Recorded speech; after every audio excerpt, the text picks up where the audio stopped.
Hey, shalom, brothers and sisters. Welcome back. I thank you again for joining me. As of the other day, I talked about the Council of Nicaea, Constantine being a sun worshiper and everything. And that got me to thinking. And I just wanted to do a follow up about what Mithraism is. Uh, and some people say Christianity copied Mithraism, and others say no, it was the other way around. But, you know, what is true and what is fake? Well, I'm gonna read my little notes here. I do this stuff right. I jot stuff down quite a bit in my notebooks and stuff like that. But here we go. Many pagans, agnostics, and atheists make a bold claim that Christianity borrowed the doctrines from Mithraism. Much misinformation of the internet would have us believe that Mithra was a great teacher who healed the sick, cast out demons, and was resurrected after being killed. Mithra allegedly lived before Yeshua, which means the New Testament Yeshua stories were based on the Mithra legends. But actually, just the opposite is true. It was not a case of Christians copying pagans. It was a case of pagans copying Christians. At first glance, the similarities between Christianity and Mithraism are striking. Like Yeshua, Mithra was supposedly born a virgin, had 12 disciples, was a teacher of righteousness, performed miracles, was killed and resurrected, had a Last Supper, established a Eucharistic meal of bread and wine, and was known as light of the world and mediator between heaven and earth.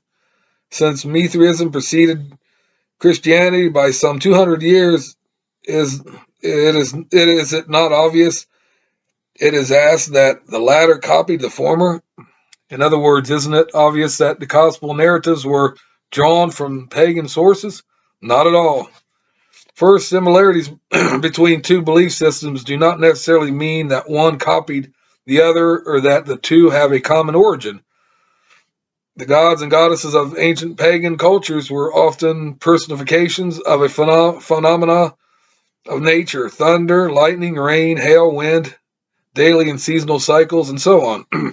The coldness and death associated with winter, followed by warmth and the return of life in the spring, gave rise to myths about gods and goddesses going away or dying, only to return to life again through some form of manifestation or reincarnation.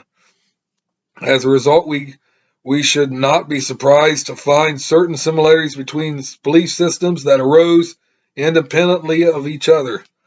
Second, the writers of the New Testaments were, for the most part, observant Jews who were so radically opposed to paganism that it is not conceivable that they would have borrowed from pagan myths in telling the story of Yeshua.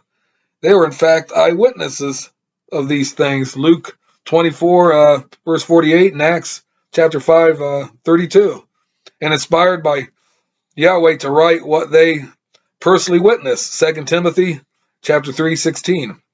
For we have not followed cunning devised fables when we made known unto you the power and coming of our Master Yeshua Messiah, but were eyewitnesses of his majesty. 2 Peter chapter 1, verse 16. In fact, the Jewish disciples of Yeshua had no need to borrow anything from paganism. All the main features of Yeshua's life and ministry were right there in the ancient scriptures that were read in the synagogues every Sabbath day. The book of Isaiah, for instance, speaks of the virgin birth, Isaiah chapter 7, verse 14, as well as death and resurrection of Yeshua and his works of atonement, Isaiah chapter 53, verses 3 through 11, and describes him as a great king, the mighty El, Isaiah chapter 9, verse 6 through 7, and righteous judge, 11, 1 through 5. So all the descriptions supposedly given to Mithra were already in the Masonic prophecies of the Hebrew scriptures. Third, it is most probable that the Mithraism of the 2nd and 3rd centuries AD copied Christianity, not the other way around. There is no evidence that the earliest forms of Mithraism taught that Mithra was born of a virgin. He was supposedly born of a rock and considered mediator between Yahweh and mankind. He was allegedly and the mediator between light and darkness, or was a historical person. Instead, he was a personification of light, not the light of the world, and was created before the world was made. He did not offer himself for the sins of the world. Rather, he killed a bull after doing battle with the sun to save mankind. There appear to be a few similarities between Yeshua and early Mithra, given the fact that Mithraism, unlike Christianity, was not exclusive, but openly accepted other gods and beliefs into its system. It is most likely that the Roman Mithraism, to which Christianity is often compared, drew many of its beliefs from Christianity, giving its Mithra titles and attributes that rightfully belong to Yeshua.